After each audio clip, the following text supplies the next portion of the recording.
buenas tardes a todos y a todas, los presenciales y los virtuales. Y vamos a tratar de hacer una reflexión sencilla en este rato, una reflexión que más que muy práctica, nos dé de alguna manera un marco para comprender la realidad y para ponernos en camino y tratar de transformarla. De alguna manera el voluntariado, tal como yo entiendo el voluntariado, es un agente social de cambio, es un agente de transformación social.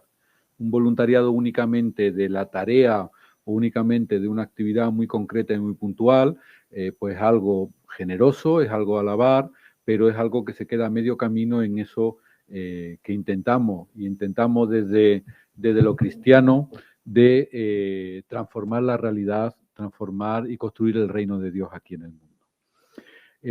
Me preguntaba el amigo Fidel aquí, antes de empezar la ponencia, ¿me explicarás un poco qué es eso de voluntariado sólido y qué son los tiempos líquidos, ¿no? Bueno, la ponencia básicamente va a ser describir qué es eso que yo entiendo por tiempo líquido y describir eso que yo entiendo por voluntariado sólido.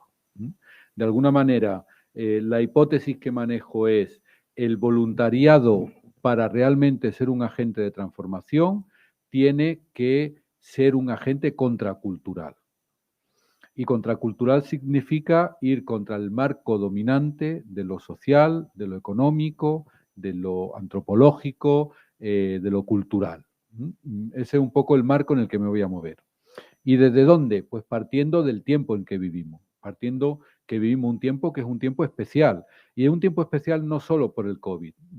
El COVID de alguna forma ha intensificado y acelerado un tiempo en el que ya vivíamos.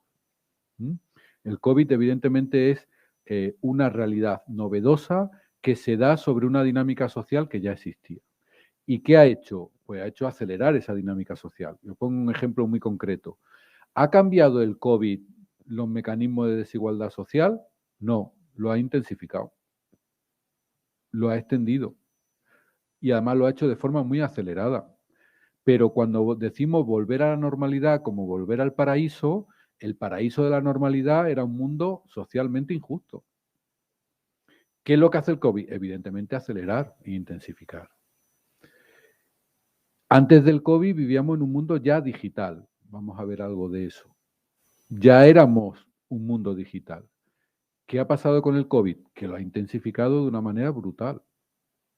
Pero ya éramos un mundo digital. Durante el COVID no se ha inventado el Zoom ya existía. ¿Qué es lo que ha ocurrido? Que se ha intensificado de una manera muy importante. ¿Qué ha pasado con el teletrabajo? El teletrabajo ya existía. ¿Qué ha pasado en tiempos de COVID? Porque se ha intensificado de una manera muy importante, ¿no? Bueno, pues desde ese análisis de qué es el tiempo líquido y qué es el voluntariado sólido, vamos a movernos. Voy a dar como 4 o 5 ideas de eso que yo entiendo por mundo líquido. El mundo líquido, el tiempo líquido, es una metáfora que se la debemos a Zygmunt Bauman, un sociólogo polaco-alemán, que habló de la modernidad líquida, habló de la sociedad líquida, habló del amor líquido. Sin duda ninguna su fundamento está ahí, o su metáfora es la que voy a utilizar, pero quiero ir en algunas cosas más allá de Bauman y en otras seguramente me quedaré más acá, ¿no? Y la primera esta que pongo entre interrogante, ¿vivimos en un mundo VUCA más H? Bueno, ¿qué significa el mundo VUCA? Bueno, el mundo VUCA es un mundo volátil, incierto, complejo, ambiguo, al cual le hemos unido en los últimos años la hiperconectividad.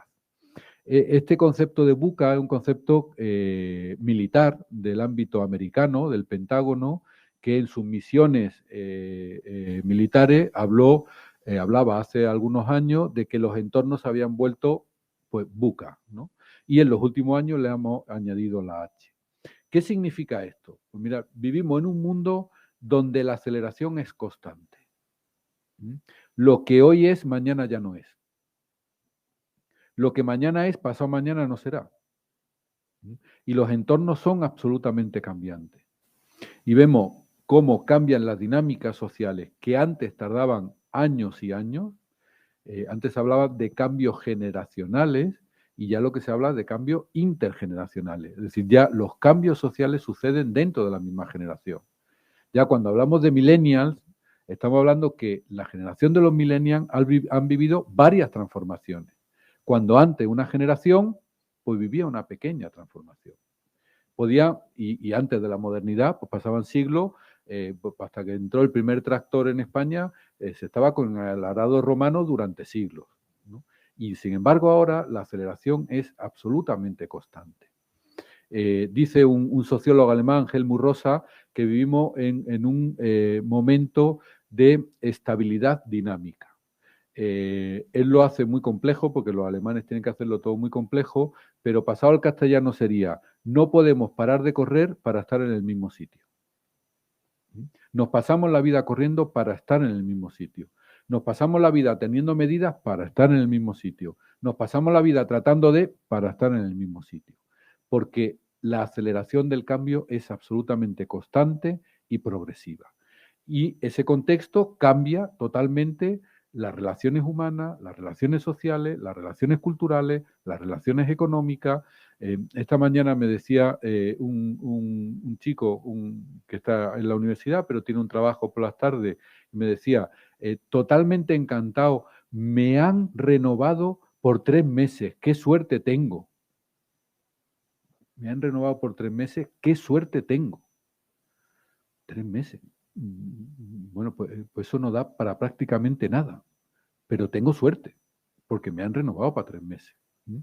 Cuando 3 meses, no hablo hace mucho tiempo, en el 2008, un contrato de 3 meses y ser mileurista era como estar a la cola.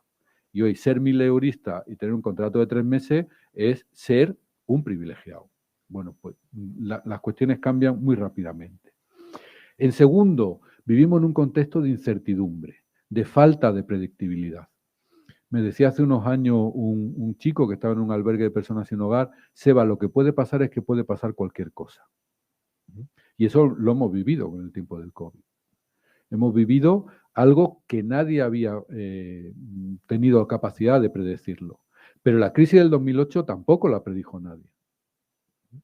Quizás porque no interesaba, quizás porque no se sabía, pero los contextos de incertidumbre son cada día más intensos. ¿Qué nos va a pasar? Bueno, pues podemos decir muchas cosas con relativamente poco acierto. Los profetas del futuro últimamente están en paro porque aciertan poco, especialmente en las ciencias sociales, ¿no? Decía un pensador americano que si los médicos se equivocaran tanto como los economistas, estaríamos todos muertos. Bueno, pues yo creo que eso en el ámbito de lo social es bastante claro. Hay una incertidumbre permanente. En tercer lugar, vivimos en un mundo muy complejo. Estamos empeñados en hacer el mundo sencillo y el mundo es complejo. Y estamos empeñados en buscar polaridades. Y todo lo solucionamos diciendo soy blanco o soy negro, cuando la realidad es gris, permanentemente gris. Y lo es en política, y lo es en economía, y lo es en religión, y lo es en la vida en pareja, y lo es en el voluntariado. La vida es gris. Gris no en un sentido de qué pena, sino gris en el sentido de mezcla, de complejidad, de tonos de colores, pues un día un gris más oscuro, otro día un gris más claro, pero la vida es absolutamente gris. Y no solo es gris, es decir, compleja, sino que es ambigua. ¿Qué es lo bueno y qué es lo malo? Lo estamos viendo con el COVID. ¿Qué es bueno? Ya, pero entonces la economía se cae. ¿Qué es malo? Ah, pero entonces no, pandémicamente sube, pero no reuniones familiares. Ya, pero entonces no veo a mi familia hace 2 años. La realidad es tremendamente ambigua. Y en el ámbito de lo social, esto es tremendamente claro. ¿Es bueno dar una ayuda económica directa? Pues depende. Depende. Puede ser tremendamente negativo para las personas en pobreza. ¿Por qué? Porque puedes cronificar su pobreza. Puede ser tremendamente negativo no dar esa ayuda, porque acabas dejando a una persona sufriendo unas necesidades básicas no cubiertas muy intensas. Y en ese mundo de ambigüedad nos movemos mal, porque queremos que las cosas sean, como diría Descartes, claras y sencillas. Y el mundo no es ni claro ni sencillo, el mundo es ambiguo en muchas de sus formas. ¿Es un proyecto bueno o malo? Pues depende del momento, del contexto, de las personas, del impacto que tenga, depende de cantidad de variables. ¿Existe la bondad absoluta? Pues más que como idea, pero en la realidad no existe. La realidad es mucho más ambigua. Y por último, el tema de la hiperconectividad. Y antes lo decía, y lo vuelvo a repetir, y lo repetiré alguna vez más. El mundo antes del COVID ya era un mundo digital. Ya pensábamos en digital y ya lo digital pensaba por nosotros. Y fijaros estas dos dinámicas, ¿eh? Ya pensábamos en digital y lo digital pensaba por nosotros. Ya hay muchas facetas de nuestra vida que no la elegimos humanamente, sino que se eligen algorítmicamente. Muchas más facetas de las que nos creemos. Y por tanto no es solo que yo piense cómo organizarme desde el punto de vista digital, sino que lo digital también me está organizando a mí. Y podemos decir que vivimos hiperconectados, vivimos en una comunicación súper ampliada, pero sin embargo con una vinculación débil. Un ejemplo lo tenemos hoy.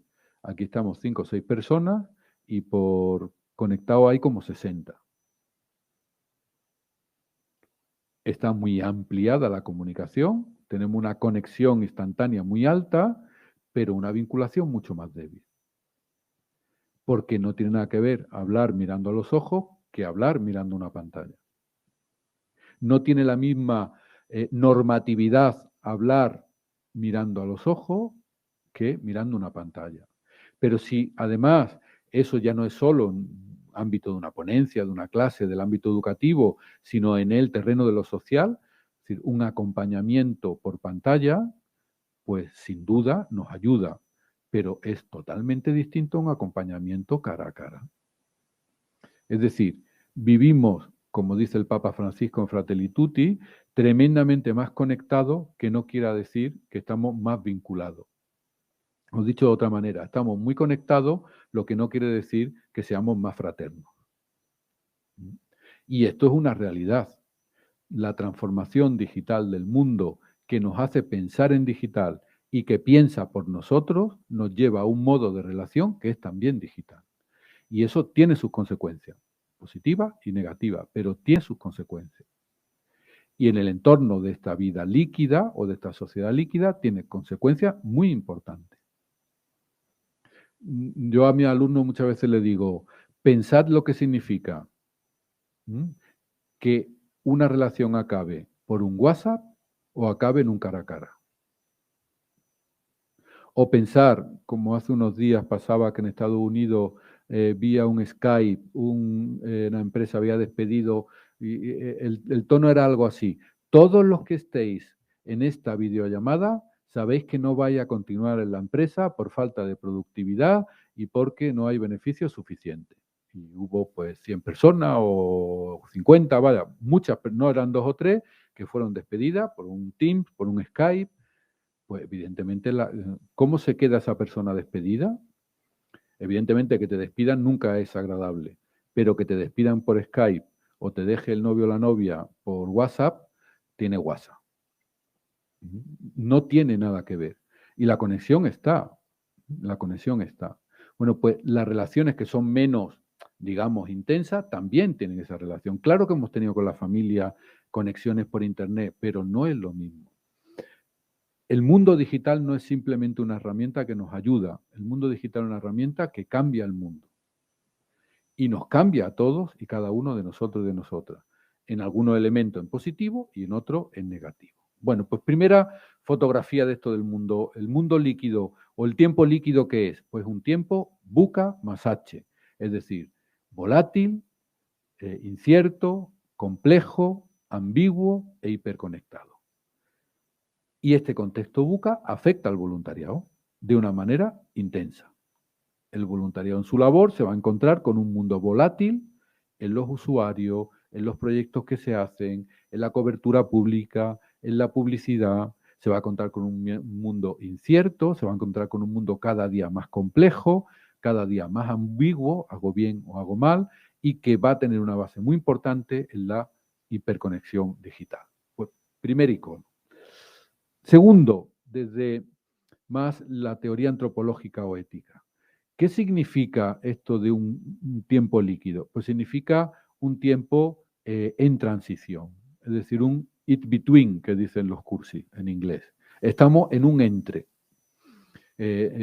Decía también Bautman, estamos en un mundo donde el rey ha muerto y todavía no hay un nuevo rey. Es decir, vivimos en un interregno, donde todavía no sabemos cuál es el nuevo rey, es decir, cuál es el nuevo modo de comprensión, pero el otro tampoco nos lo da porque está muerto. ¿Cómo situarnos ahí? Uri Beck hablaba del mundo en metamorfosis, decía, ninguno de los conceptos clásicos de la sociología, cambio, transformación, revolución, valen hoy, porque el mundo lo que está sufriendo una auténtica metamorfosis. Es decir, no tenemos los conceptos adecuados para comprender el mundo. Y esto es tremendo, porque cuando alguien no comprende algo, es muy difícil encardinarse en algo. Cuando yo no comprendo a una persona, me es muy difícil tener una relación con esa persona, porque no la comprendo, porque no tengo claves para entenderla. Cuando yo no tengo claves para entender el mundo, cuando las claves que tengo son sustancialmente antiguas para definir este mundo, pues me sitúo siempre en el mundo de una manera muy tangencial, porque no logro entender el mundo. El mundo me come porque yo no soy capaz de comprender el mundo. Y como los cambios son tan rápidos, cuando ya tengo el nuevo concepto, cuando ya tengo la nueva metáfora, se me queda antigua. Pasa también con las generaciones. Entender a los primeros millennials de los últimos millennials no tiene nada que ver sociológicamente. Y decimos, somos millennials, digo, pues era un chavalín. Y para otros millennials es un vejestorio. Bueno, ¿y cómo se traduce ese in-between? Pues yo creo que desde tres elementos fundamentales. Desde una situación existencial de incertidumbre, una condición antropológica de perplejidad y una construcción social o sociocultural que nos lleva a encrucijadas. Incertidumbre, perplejidad y encrucijada. Ahí es donde nos sitúa muchas veces también el Papa Francisco en su pensamiento. No tenemos la vida dada por supuesto. Cuando yo tenía 16 años, mi padre me pudo decir, me dijo y se cumplió, mira hijo, si tú haces una carrera, te esfuerzas, trabajas, te casarás, te comprarás un piso, tendrás hijo, bueno, pues ese ciclo vital era relativamente predecible. Claro que había gente que no llevaba ese ciclo vital, pero era muy predecible. Yo a mi hijo no puedo hacerle esa predicción hoy en día que me hizo mi padre, porque el mundo es tremendamente incierto. No sé si acabará trabajando aquí, si acabará trabajando en el extranjero, si tendrá trabajo, si vendrá otra pandemia, si... No tenemos esa capacidad. Pero es que además la perplejidad nos inunda. O sea, la sensación de quedarnos continuamente ojipláticos es continua. Yo creo que, fijaros, si cogemos la crisis del 2009 y cogemos la crisis del coronavirus, ninguno de las personas que estamos aquí, que estamos en la pantalla, que somos más inteligentes de la media, porque venir a escucharme a mí denota un grado de inteligencia superior, pues ninguno nos podríamos situar en ese universo. Estamos continuamente perplejos. Cuando la crisis del 2009, os acordáis que era el tema de la prima de riesgo. Y yo recuerdo que estaba el verano en Málaga con mi familia y en los bares por la mañana de gente sencilla estaba, ¿cómo va la prima de riesgo?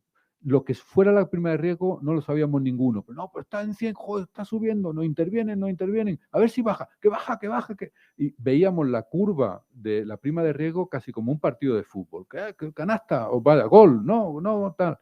Como estamos leyendo la curva de contagio día a día prácticamente como si fuera un partido de fútbol. Y perplejos continuamente. Estamos perplejos ahora con la nueva ola. Pues gente que ha pasado el COVID, gente que tiene 2 vacunas y otra vez con el COVID. Pero si nos habían dicho que no, pues sí. Y las navidades pasadas estábamos salvando las navidades y esta vamos a tener que estar también salvando las navidades. Es un tiempo, esto del coronavirus, un tiempo magnífico para explicar a Nietzsche y el mito del eterno retorno, porque es otra vez, y otra vez lo mismo, y otra vez lo mismo. Y eso nos deja en una situación de perplejidad. ¿Qué va a ser de nosotros? Y cuando uno antropológicamente se sitúa en la perplejidad, uno le faltan los fundamentos y se ve cotidianamente enfrentado a encrucijadas que cuando son constantes nos tienen al límite de nuestra capacidad.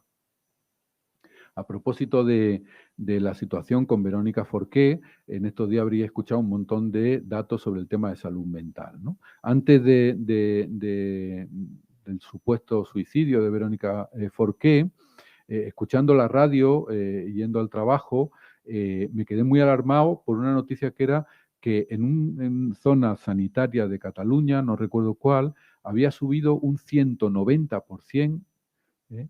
Los intentos autolíticos o los pensamientos autolíticos en mujeres jóvenes, es decir, de 15 a 35 años. Un 190%. Bueno, pues eso tiene que ver con no encontrar solidez en la vida. No solo, pero también. No es simplemente un problema sanitario, ni un problema de más psiquiatras, que lo es, ni de más psicólogos, que también lo es, sino un problema de sentido vital de la existencia. Si mi existencia me la tengo que construir cotidianamente y día a día, es agotador. Y estamos en un momento de agotamiento. Cada día me tengo que preguntar cuál es el sentido de mi existencia, el sentido de mi dirección vital, el sentido de mi dirección profesional, el sentido de mi dirección familiar. El mundo que antes se daba por supuesto, tenemos que construirlo cotidianamente. Y eso nos agota como personas. Nos agota tremendamente como personas.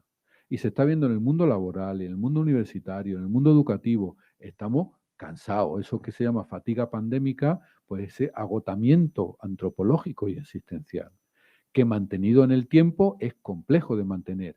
Y ahí solo las personas más fuertes, una vez más, son los que si no tienen cobertura social y familiar, pues no sobreviven. Puro darwinismo social. Por eso el mundo líquido es un mundo donde las biografías fuertes sobreviven y las biografías débiles sucumben. Y ese es el contexto sociocultural que tenemos. Pues segunda imagen. Tercera imagen, el tema de las identidades líquidas, que esto sí es más ya centrado en Bauman. Es decir, ¿cómo somos? Sabéis que cuando decimos cómo somos, siempre se hace una generalización que es injusta, porque pues algunos de vosotros y de vosotras no veréis en esa diapositiva. Yo no soy individualista, no, yo no soy emocional, no, yo no soy... Bueno, pero socialmente las tendencias de filosofía social, las tendencias sociales van en esa línea. La primera es, vivimos en una sociedad individualista. Cuando en marzo del 2020 hubo como una cierta discusión filosófica entre los que decían que el COVID no iba a traer una gran identificación comunitaria, decía un autor italiano, en el COVID somos un solo cuerpo. Es decir, ya no hemos ganado la comunidad. Byung-Chul Han, este filósofo coreano-alemán que tan famoso se ha vuelto, decía, el COVID nos va a volver más individualista. Bueno, ¿quién ha ganado en esa profecía? Pues yo creo que tendemos al individualismo. Esa primera solidaridad de balcón se va diluyendo en ese individualismo que ya vivíamos antes del COVID. Y empezamos a leer la realidad en clave cada vez más egocéntrica. Lo vivimos en clave de quién se ha vacunado o no vacunado, quién no se haya vacunado leña al mono, lo vemos en lo económico, lo vemos en lo social, lo vemos cada día más. Vivimos en una sociedad que sigue siendo individualista. Y una sociedad que a veces tiene la sensación de no ser individualista, y vuelvo sobre el tema por el tema digital. Pero estar conectado en una red con 1000 personas no significa que seamos comunidad, sino que estamos conectados con 1000. ¿Qué es importante? Sí, pero significa que estamos conectados con 1000, no que seamos una verdadera comunidad de vida o comunidad de sentido. En segundo elemento, el tema de la aceleración, que no me meto porque ya lo he dicho antes, ¿no? Todo tiene que ser ya. Y si no es ya, en el mundo profesional no sirve. Y si no es ya en el mundo amoroso, no sirve. Y si no es ya en el mundo educativo, no refuerza. Y si no es ya en el mundo de lo social, no sirve. Y si no es ya, no sirve. Más allá del ya, no hay nada que sea futuro ni pasado. Vivimos instalados en el ya. Y el futuro se apaga desde el ya y el pasado se difumina desde el ya. Eso del carpe diem que veíamos como un logro, pues se nos ha vuelto contra nosotros mismos. Porque cuando no tenemos futuro, no tenemos vida. Dicho así de bruto. Cuando no tenemos mirada de futuro, a la humanidad le falta un cacho. Y hoy vivimos con un futuro tan difuminado por el ya que no tenemos futuro. Y además, un ya que muchas veces es muy potenciado. Todos los elementos de la psicología positiva nos instalan en el ya. Todas las técnicas muchas veces del coaching, del counseling, es el ya. Claro, pero el ya no es suficiente para la vida. Es necesario, hombre, claro, pero no es suficiente para la vida. En tercer lugar, la debilidad de los vínculos. Lo podemos ver en la faceta que queráis. Cuánto duran los matrimonios, cuánto duran las relaciones de pareja. El otro día también me decía un chico joven, decía, jo, está Pepito hecho polvo porque lo ha dejado la novia. Digo, ¿llevaba mucho tiempo? Dice, sí, 3 meses. Digo, eso ya era mucho tiempo, ¿no? 3 meses. Digo, qué barbaridad. Está hecho polvo, no lo dudo. Después de 3 meses de convivencia intensa, bueno, cuando yo digo que llevo casado 27 años, pues ya cumplo todos los récords. O sea, la gente de mi edad, somos pocos los que quedamos que no nos hayamos separado. Pero pasa en las relaciones de amistad, pasa en los espacios profesionales. Pasa, es decir, la debilidad de los vínculos. Muchas veces los espacios profesionales no significa que la gente se vaya de la institución, porque puede llegar a estar cómoda, pero no se vincula con la institución. Está cómoda porque, bueno, pues tiene un trabajo, tiene un sueldo, bueno, no me echan, vale, pues yo me quedo aquí. Pero la vinculación, tanto con la organización como con los compañeros, pues igual es tremendamente débil. El tema de la disolución de contradicciones, lo que Lipovetsky llamaba la ética indolora, ¿no? Es decir, es muy curioso cómo se puede estar haciendo voluntariado con personas inmigrantes siendo un xenófobo. Y eso no nos plantea ninguna contradicción. Dice, pero a ver, o sea, que tú eres voluntario o voluntaria de Cáritas y estás enseñando español a personas extranjeras que provienen de Marruecos, de África subsahariana, de Rumanía o de donde sea. Y sin embargo, tu política o tu visión política es tremendamente xenófoba. ¿Cómo se casa? Pues no genera contradicción. Acabamos introduciéndola en un marco de no contradicción. Y yo puedo ser tremendamente hipócrita y defender, digo, esto también se ve muchas veces en la política, somos tremendamente hipócritas y después defendemos el ideal de ser muy coherente, muy consistente y muy íntegro. Y parece que no tiene contradicción, todo tiene explicación. Tiene explicación psicológica, histórica, económica, todo tiene explicación. Y por último, eso que yo llamo el emotivismo moral. Muy fruto también en política del tema de los populismos, ¿no? Al final, nos faltan espacio para una argumentación racional, razonable, normal, deliberativa, dialógica en casi todos los espacios. Cada día más lo emocional ocupa el espacio. Yo creo que un icono muy importante es ver simplemente el Congreso de los Diputados y otro icono son las tertulias, ¿no? Ponemos cualquier tertulia y todo es pura emocionalidad. ¿Dónde están los argumentos? Claro, los argumentos se pueden compartir, las emociones se contraponen. O dicho de otra manera, mejor, los argumentos que tienen decisiones distintas pueden ser compartidos, pero las emociones es, si soy blanco, y si eres negro, pues ya está. Las emociones no atienden a razones y por lo tanto no podemos ponerlas a dialogar. Y tenemos una ausencia en este tiempo líquido de espacios para deliberar en común. Como mucho, y esto yo creo que atañe mucho también al mundo del voluntariado, que muchas veces la no deliberación en común la ocultamos bajo intervención técnica. No esté técnicamente, metodológicamente, cuando en definitiva no deja de ser otro elemento absolutamente opaco a la hora de tomar decisiones.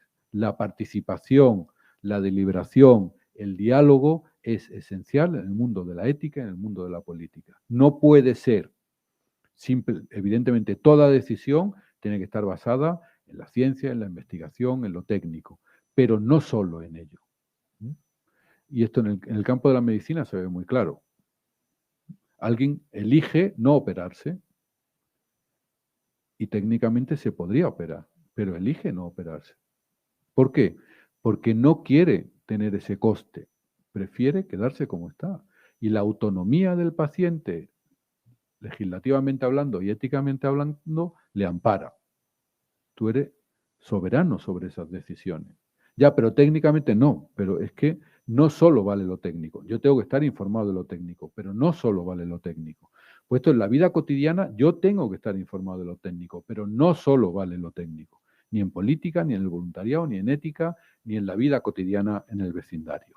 Bueno, pues tercera clave. La cuarta, que es una clave ya muy entroncada en el voluntariado. ¿Con qué se confronta el voluntariado en este tiempo líquido? Pues se confronta con unos imaginarios sociales que yo pongo ahí que son inmorales. Y el voluntariado tiene que ser contracultura a estos imaginarios sociales inmorales. Pongo 4, podría poner más, ¿no? El primero es la cultura del descarte, ¿no? La lógica de la exclusión en términos de Sansen, la cultura del descarte en palabras del Papa Francisco. Y el Evangelii Gaudium es tremendamente hiriente. Dice, la cuestión no es ya hoy que haya personas empobrecidas, no es que haya personas marginadas, sino que personas que son despojos humanos. No los queremos, son descarte. Son tratados como basura. Bueno, pues hay una determinada cultura que descarta a las personas de una manera radical. No es simplemente que te tenga menos en cuenta, es que no te tengo en cuenta para nada. No te tengo en cuenta. Yo monto una valla y me da igual lo que pase detrás de la valla. Me da igual. Si entras tengo un problema, pero si estás al otro lado de la valla, no tengo problema. Bueno, pues esta cultura se nos mete como un algo normal. Me habréis escuchado alguno 1000 veces esta anécdota, pero creo que lo define muy bien. Recuerdo una entrevista en la radio, hablando de este tema, me decían, pero es que usted es un buenista. Un buenista es una especie de tonto con buen corazón. Porque claro, ¿cómo va a defender usted que hay que tener en cuenta lo que pasa después de la valla? Hay que ser realista. Y yo le dije, mira, acepto que me llames buenista, pero yo te tengo que llamar malista, no realista. Porque en realidad lo que estamos diciendo es, hay personas que no cuentan. Cuando yo pienso lo que pasa, hay personas que no cuentan. Lo estamos viendo con las vacunas. O sea, ni siquiera el egoísmo ilustrado, es decir, si los vacunamos vamos a tener menos riesgo, funciona. Ni siquiera eso. O sea, ya no la solidaridad. Ni siquiera eso funciona. Y hablamos que en África hay un 3%, un 4% de personas vacunadas y en Europa hay gente que no se quiere vacunar.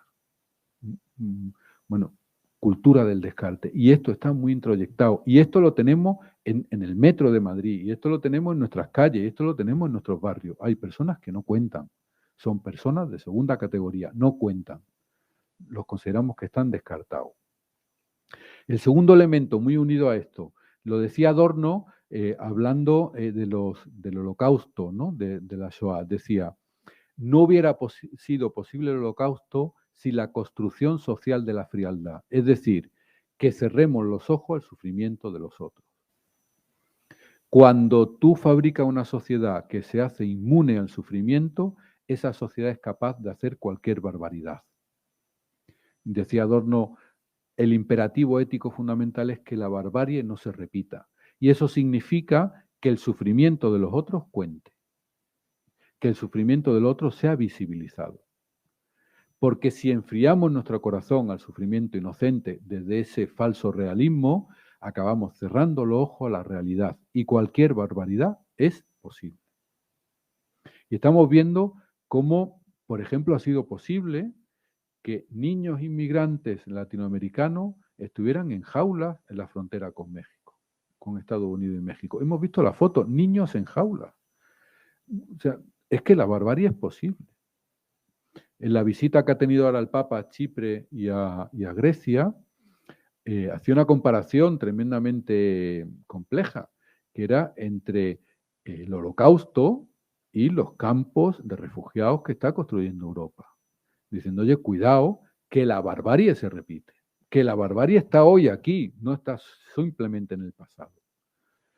Que cuando el mal se hace banal, que diría Hannah Arendt, cualquier cosa es posible. Meter a niños en jaula o olvidarse de miles de personas porque hay una frontera de por medio. Cualquier cosa es posible. La barbarie es posible hoy en día. Bueno, ahí hay un elemento que dice, jo, ¿y cómo situarme como voluntario que mis resortes son tratar con el sufrimiento de los otros? Cerrar los ojos a la barbarie, enfriarme, volverme un pragmático realista. Bueno, pues ahora veremos, ¿no? La tercera es la amenaza social, eso que en sociología llamamos las narrativas de conversión. Os pongo un ejemplo muy claro. Cuando entra un menor, vamos a poner marroquí, metido en los bajos de un camión, ¿qué es? ¿Una víctima o un verdugo? Clásicamente la lectura es que una víctima, ¿no? De la situación social, económica, que tiene que jugarse la vida para poder sobrevivir. Bueno, pues hemos logrado convertirlos en los verdugos. Es decir, un menor de edad que se esconde en un camión arriesgando su vida, en definitiva, es un delincuente que viene a hacernos daño. Es decir, la narrativa de la víctima la hemos convertido o la hemos vuelto en una narrativa del verdugo. Y eso, claro, con los niños incluso nos choca más, pero eso lo podemos poner en un montón de elementos. Al final, el culpable es aquella persona que después de años de trabajo se la ha echado de la empresa porque sí, también es el culpable. Y el que tiene que vivir en una habitación con padre, madre y 3 niños y no tiene wifi y no puede hacer los deberes, es culpable de su situación. Porque no apuesta, porque son unos vagos, porque le damos la vuelta a la realidad y convertimos a las víctimas en verdugos. Y muchas veces, y lo que es más problemático, en verdugos de sí mismos, porque eso se introyecta en las personas. Hace unos meses me decía una persona, hablándome de su situación social muy compleja, decía, pero claro, es que soy inmigrante. Y me quedo, y digo, ¿y? Dice, bueno, es lo que me toca, ¿no? ¿Esperas que me toque otra cosa? Bueno, pues no. Y por último, eso de la dignidad arrebatada, o lo que yo llamo la inclusión diferencial. Y lo voy a poner con un texto de Fratelli Tutti del Papa. Dice, nadie se atreverá a decir que las personas migrantes tienen menos dignidad que las personas autóctonas, pero mucha gente los trata como si no tuviera la misma dignidad. Teóricamente nadie es capaz de, bueno, hay de todo, pero en términos generales nadie es capaz de decirlo. En la práctica cotidiana lo decimos muchas veces. Bueno, sí tienes dignidad, pero bueno, un poquito menos, ¿no? Un poquito menos, no va a ser como yo, ¿no? Yo soy español aquí, cotizo aquí, mis padres eran españoles, no, pero hombre, no va a ser lo mismo, ¿no? Eso lo he escuchado yo multitud de veces. No va a ser lo mismo. ¿Por qué no? ¿Por qué no va a ser lo mismo? Todos somos hijos e hijas de Dios. ¿Cómo no va a ser lo mismo? Bueno, pues de alguna forma estamos pactando con esa inclusión diferencial, con esa concepción del ser humano como alguien diferente en dignidad. Claro que es diferente en cultura, claro que es diferente en corporalidad, claro que es diferente en orientación sexual, claro que es diferente. La diferencia es buena, la desigualdad es mala. Y cuando tratamos desigualmente en dignidad, estamos atentando contra lo más sagrado del ser humano. O cuando decimos tú por el color de tu piel o por el país en el que naciste, eres menos persona que yo, fijaros que nos tenemos que retrotraer a la isla de la Española, República Dominicana, al sermón de Montesinos. Hermanos, hermanas, ¿acaso no son humanos como nosotros? ¿Acaso no son hijos e hijas de Dios y tienen su misma dignidad? ¿Por qué los tratáis como si no fueran iguales? Siglo XVI. pues podríamos tener un nuevo sermón de Montesinos en el siglo XXI. Bueno, pues este tiempo líquido está ahí. Fijaros que no da ningún dato técnico sociológico de 20% de pobreza, nada. Es decir, sino las narrativas que nos sitúan en este tiempo líquido. Un tiempo vulca, un tiempo existencialmente débil, que nos sumerge en la incertidumbre, la perplejidad y en las encrucijadas. Un mundo de una identidad emotiva, individualista y de vinculaciones débiles. Y un mundo donde vivimos con narrativas tremendamente inmorales, a mi entender. ¿Y qué hacer? Pues plantear un voluntariado sólido. Plantear un voluntariado que esté a la altura de este tiempo líquido. No un voluntariado que viva cerrando los ojos a este mundo, sino un voluntariado con los ojos abiertos a este mundo. Esa mística de ojos abiertos al mundo que nos indigna, que nos interpela y que nos pone en camino. Y por eso yo digo que en tiempos del 5G tenemos que prestar mucha atención desde el voluntariado a estas 4 Cs. El cuidado, la comunidad, la ciudadanía y la competencia. La mesa, con esas 4 patas, es sólido. Cuando las 4 patas están asentadas, es sólido. Incluso si hay una parte del terreno así más subido que otro, la mesa, aunque tiemble, se mantiene, no cae. Se mantiene sólida. Y se mantiene sólida por el equilibrio de las 4 patas. Si tuviéramos una pata muy amplia y las otras 3 muy debilitadas, la mesa perdía su solidez. La clave de la solidez está en el equilibrio de estas 4 C. No se trata de decir, no, yo es que soy muy comunitario, pero muy poco competente. No, yo es que trabajo mucho por la ciudadanía, pero me importa un pimiento lo de la ternura y la proximidad, el cuidado. Bueno, pues si tenemos una hipertrofia en alguna de las patas, pues la mesa ya se nos puede volcar. Y si hay una pata que desaparece del todo, la mesa se nos vuelca. No se mantiene. Por eso, el voluntariado sólido es un mantenimiento en equilibrio dinámico de estas 4 Cs. No se trata de ser un voluntario con una pata muy larga en una de estas dimensiones, pues yo soy un voluntario militante político por la ciudadanía, pero ni la cuidado ni la mesa se nos vuelca. En estos tiempos líquidos necesitamos ese equilibrio entre la ternura, la red, la competencia profesional y la dinámica política. Ciudadanía, cuidadanía, comunidad y competencia. ¿Y cómo podemos definir esas 4 Cs? Bueno, pues la primera, que yo creo que es la más aceptada por todo el mundo en el ámbito del voluntariado, es un voluntariado sólido, tiene que ser un voluntariado competente. Un voluntariado que sepa hacer lo que tiene que hacer. Soy profesor de español. Anda, qué bien. ¿Y hablas español? No. Inglés y chino, muy bien. Ya, pero si estás enseñando español, tendrás que saber español. Ya, qué barbaridad, Seba, eso nunca ocurre. Bueno, si yo os contara las cosas que he visto, digo que hay casi de todo. Bueno, ¿qué significa tener competencia? Y cuando hablo de competencia, digo competencia a la hora de afrontar mi hacer. Y es competencia técnica. Competencia podemos llamar profesional, aunque yo no sea un contratado en salario o en nómina. Pero lo que un voluntariado haga tiene que ser algo hecho con competencia profesional. No significa que todos los voluntarios tengan que ser profesionales, trabajadores sociales, no, pero que lo que hagan tenga que hacerlo con competencia, sea coger el teléfono, o sea una clase de español, o sea una intervención de acompañamiento. Y eso significa tener conocimiento de la realidad, tener conciencia de la realidad, tener habilidades personales y tener habilidades metodológicas y técnicas. Conocimiento de la realidad. Si yo trabajo en el ámbito de la drogodependencia, oye, ¿qué es una droga? ¿No? Algo básico. ¿Cómo actúa? ¿Qué significa una adicción? ¿Qué significa una patología dual? Bueno, un conocimiento básico de esa realidad.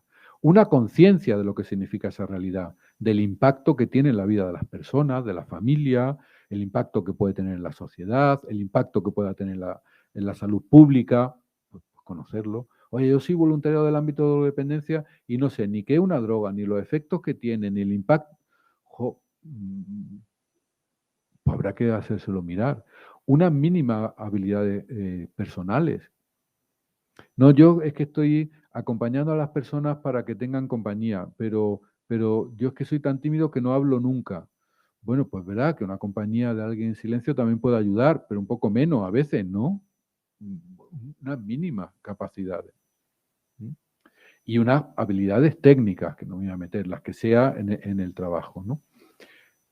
Voy a hacer dos afirmaciones muy contundentes, ¿vale? La primera es, con la buena intención no basta. Es más, la buena intención puede hacer daño.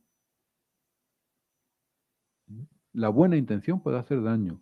Un corazón bondadoso puede llegar a hacer daño cuando lo hace sin competencia.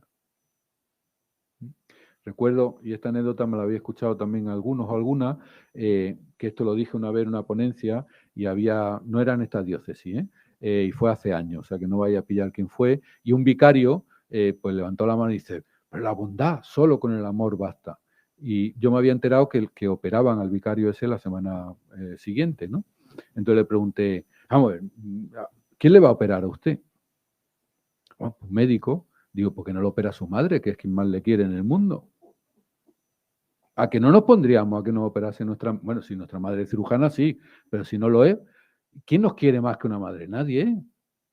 Para mí que me opere un médico, ¿eh? Para los mimitos después ya mi madre, pero que me opere un médico.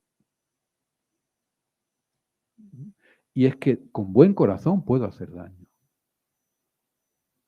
Y ese es algo que tenemos que darle vuelta. No basta con el buen corazón. Primer elemento. Y segundo, que puede ser tremendamente polémico, no todas las personas valen para hacer un voluntariado en una situación específica. ¿Todas las personas valemos para hacer algo? Sí, pero no todas las personas valen para hacer ciertas cosas. Es decir, que puede haber personas voluntarias en un contexto que no deban de estar en ese contexto. Podéis imaginaros situaciones muy extremas, y que de hecho ya la hay incluso legales. Es decir, para hacer voluntariado con menores tienes que presentar un penales, ¿no? Nos parece lo lógico y lo normal, claro, porque es un tema como muy grave. Pero hay temas que no son tan graves, pero que tenemos que tenerlo en cuenta también. Es decir, una persona con pocas habilidades para la escucha y para hablar con la gente, ¿puede estar en un voluntariado de escucha? Pues no. ¿Puede hacer algo? Seguro que sí. No, oiga, mira, no, si tengo 90 años, eh, tengo problemas en las articulaciones, pero yo quiero jugar al fútbol con los chavales. Pues mira, pues no puede. ¿Puede hacer algo? Sí, pero eso no. Si la competencia en el voluntariado es básica y no todos valemos para todo. Y hay determinados espacios donde una persona no vale aunque quiera estar en ese espacio. Lo tenemos muy claro en el mundo profesional. No le pagamos a alguien por hacer mal las cosas en un espacio donde no tiene competencia para hacerlas. ¿Y por qué en el voluntariado sí? Bueno, pues tenemos que plantear que todas las personas podemos aportar algo, pero hay sitios donde hay unas ciertas personas que no podemos aportar ese algo. ¿Mm? Bueno, pues competencia. Un voluntariado sólido tiene que ser competente. No vale el espontaísmo, no vale simplemente la buena voluntad, aunque sin duda ninguna, sin buena voluntad tampoco hacemos nada. Digo que eso es como evidente, ¿no? El segundo elemento, un voluntariado sólido, es un voluntariado centrado en el cuidado. Esa categoría que desde hace unos años está en el centro de la dimensión ética, política y de la intervención. El cuidado como compasión desde los bordes, como el buen samaritano. Cuidado como una prestación con tiempo. Eso que algunos filósofos hablan del aroma del tiempo. No hay cuidado sin tiempo. Esta experiencia la hemos tenido seguramente muchos cuando hemos ido al médico. Dicen, no me ha dedicado tiempo. O cuando tenemos una tutoría, no me han dedicado tiempo. O cuando tenemos un acompañamiento, ¿qué es lo primero que decimos? No me ha dedicado tiempo. Yo me merezco un tiempo. Porque si no tengo ese tiempo, Si mi cuestión es ser un acelerado, sin tiempo no hay cuidado, sin tiempo no hay ternura. Necesitamos en el voluntariado perder el tiempo. La tarea nos come. Sin pérdida de tiempo, entenderme la metáfora, no hay posible acompañamiento de las personas. ¿Qué hizo el buen samaritano en la parábola? Perder el tiempo. Se paró, lo atendió y lo llevó a una posada. Perdió el tiempo. No le dijo, oye, mira, toma, venga, que no tengo tiempo, que me voy. No, se paró. Y para pararse ya tuvo que mirar. Le curó las heridas, lo metió en la burra y lo llevó a una posada. Perdió el tiempo. Cosa que no quisieron hacer los otros que pasaron por allí. Bueno, pues aquí hay una dimensión clara. El voluntariado necesita, pongo comillas, perder el tiempo. Necesita hacerse próximo y hacerse prójimo. No simplemente hacerse próximo, que es un elemento espacial, sino hacerse prójimo, que es un elemento relacional. Y necesita eso que Benedicto XVI hablaba de la atención cordial. El voluntariado, él se refería al voluntariado cristiano, da atención cordial. Es decir, atención, eso que yo decía, perder el tiempo con corazón, atención cordial. La tercera C, la comunidad. El voluntariado necesita generar comunidad. Leo un texto, el número 36 de Fratelli Tutti que tenéis ahí. Si no logramos recuperar la pasión compartida por una comunidad de pertenencia y solidaridad, la pasión compartida por una comunidad de pertenencia y solidaridad a la cual destinar tiempo, esfuerzo y bienes, la ilusión global que nos engaña se caerá ruinosamente y dejará mucho a merced de la náusea y el vacío. Sin comunidad no hay existencia. Y un voluntariado sólido, un voluntariado comunitario. Y eso significa, en primer lugar, trabajar en equipo, que ya es bien difícil. En segundo lugar, trabajar con el tejido social, es decir, la proximidad. Y en tercer lugar, trabajar en red con nuestras instituciones. Un voluntariado sin equipo, sin tejido y sin trabajo en red es un voluntariado que no es sólido. La pata se nos cae, la mesa se nos cae. El voluntariado que cada vez está más de moda es un voluntariado que va, hace la tarea, es decir, es utilitario, individualista, emocional, hace la tarea y se va. Es un voluntariado que hace una buena labor, pero no es un voluntariado sólido, que sea transformador ante una sociedad individualista con vínculos débiles. La comunidad pasionalmente de pertenencia y solidaridad a la que dedicamos tiempo, esfuerzo y bienes, porque si no, caeremos en el vacío y en el hastío. Y esto es un elemento fundamental.